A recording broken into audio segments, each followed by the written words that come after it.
ces petites menthes sauvages. Elles ont une odeur très forte. Il y a pas mal de menthes comme ça. Et ça, on peut le retrouver. Les poils, ça sert à plusieurs choses chez les plantes.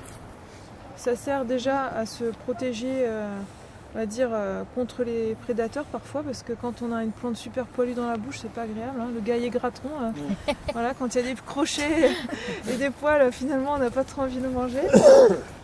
Mais il y a d'autres choses aussi. Les poils, ça peut servir à... Toi, tu t'en veux. Les poils, ça peut servir aussi, surtout quand ils sont blancs. Souvent, dans les plantes méditerranéennes, vous avez des poils blancs. Par exemple, l'olivier aussi. Sous l'olivier, vous avez des poils blancs sous la feuille. Vous avez beaucoup de plantes comme ça. C'est pour réfléchir à la lumière du soleil. C'est pour essayer de un peu le système de refroidissement, voilà. Et en général, les poils sont surtout beaucoup situés sous les feuilles, sur la face inférieure des feuilles et sur la tige aussi. Pourquoi sur la face inférieure? Parce qu'en dessous, normalement, vous avez des petits pores qui s'appellent les stomates. Et c'est là que vous avez des échanges gazeux.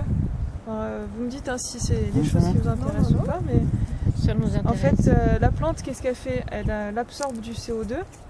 Bon, la nuit, elle respire aussi. Hein. Ça, on nous dit tous que ça mange que du CO2, mais ça respire aussi l'oxygène. Hein. Une plante, hein, ça respire comme nous de temps en temps.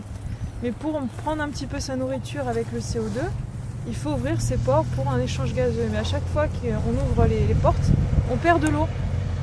Donc en fait, c'est toujours la plante, c'est faire un peu la balance entre avoir à manger et pas trop perdre d'eau. Donc les poils, ça peut être aussi une stratégie pour éviter de trop perdre d'eau aux sorties, aux entrées. Donc ça peut être aussi quelque chose d'assez intéressant.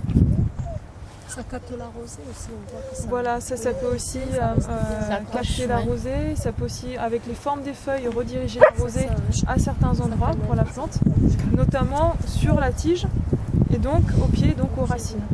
Voilà, donc la plante redirige après vers...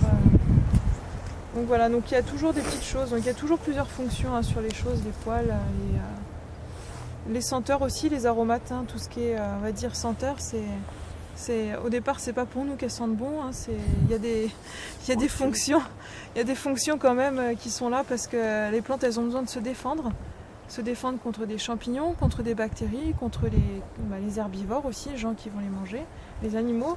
Souvent, vous avez vu, il y a des animaux qui supportent pas les huiles essentielles.